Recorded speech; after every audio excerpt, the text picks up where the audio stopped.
Judah, have they counted the flocks? Yes, Master Neighbor. You have 3,000 sheep and 1,000 goats. Ah, that's good. Quite an increase on last year. How long will it take you to finish shearing? We shall be finished tomorrow. Good, good. Now, what about these fences, I think? Judah, who are those strangers climbing the hill? They are all right, sir. They are David's men. David? Hasn't King Saul caught him yet? No, and a good thing for us that he hasn't. While David's men have been camped in the wilderness around here, they've kept the countryside free of bandits. We've been able to let the flocks graze without harm or trouble. We can thank these fellas that we've had such a good year. Oh, Dan! Morning, Judah. Peace be unto you. Do I have the honor of addressing Master Nabal? You have? What do you want? I bring you a message from David, son of Jesse. He sends his greeting, peace be unto you and your household. He hears that it is your shearing time. Now, when your shepherds were with us at Carmel, we did them no harm. Neither did we take anything from them. That's the truth, Master Neighbor. He's capable of speaking for himself, Judah. Well, why did David send you? He says, would you therefore favor us as we have come on a feast day? Would you give your servant David anything you can spare? I see. And who is David? Who is the son of Jesse? Master Neighbor, I think it would be Nobody's asking your advice. You return to your leader and tell him that I do not feed outlaws. The country's overrun with fugitives like David. Why should I risk the displeasure of King Saul by feeding them? You tell David he will starve before he gets anything from me, and the sooner Saul finds him, the better. On your way. I will give this message to David. And keep away from my flocks. If we catch you near them, believe me, we'll know how to deal with you. Nabal, what's been keeping you? Oh, a band of impudent rogues wanted to know would I feed them as it's a feast day.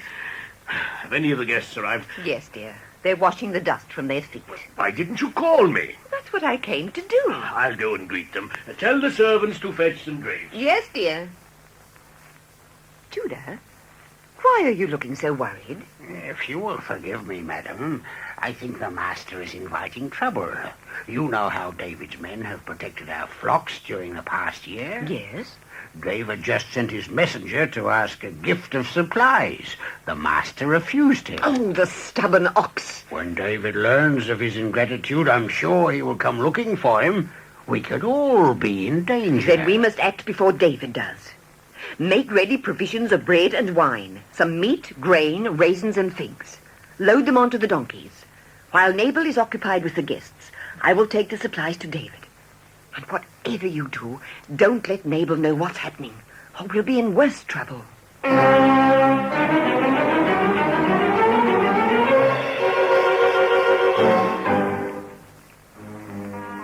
Well, Dan, what did Nabal send us? He sent you this message, sir. He will see you starve before he gives you supplies. The sooner King Saul catches you, the better. He actually said that? Yes, sir. Doesn't he realize how much he owes us? How we've protected his flocks and his men? He knows, sir. But he feels comfortable and secure. He just refuses to help us. Then it's time someone taught him a lesson in gratitude. Get the men together. Before we asked. Now we will take.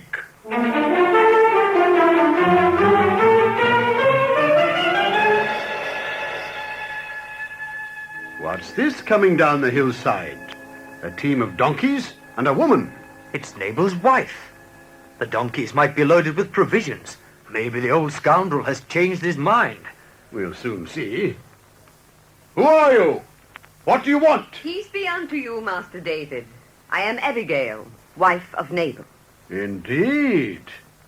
What kind of man is your husband, returning us evil for good? Once we protected his flocks and his men. Today, he will be fortunate if any of his men are left alive. Oh, Master David, the blame falls on me. Please hear what I have to say. Don't pay any attention to my husband. I wasn't there when your messenger came. Otherwise, you would have had your supplies. Let these provisions which I brought you be given to your men, and do not take vengeance. For when you are made prince over Israel, you will have no pangs of conscience for having shed blood without cause. When the Lord has done well with you, please remember me, your handmaid.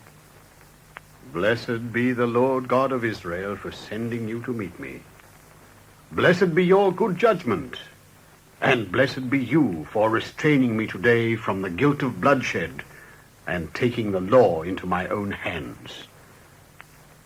What will happen when your husband finds out what you have done? I will discover that in the morning.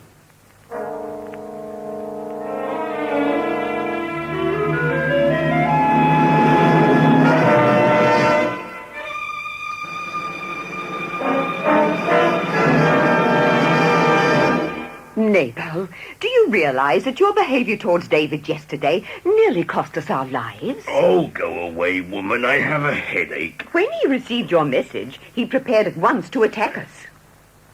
How do you know? Because I stopped him. What do you mean you stopped him? I stopped him with a gift of food and supplies, in gratitude of his services over the past year. Gift? What gift? 200 loaves of bread, 2 skins of wine, 5 roasted sheep. No. Yes, 2 bushels of roasted grain. No, no. 100 clusters of raisins and 200 cakes of figs. You wretched woman. You gave away my goods. You'll pay for this. Are your goods worth more to you than your life? No one takes from Nabal. You'll suffer, Abigail. You'll... Judah!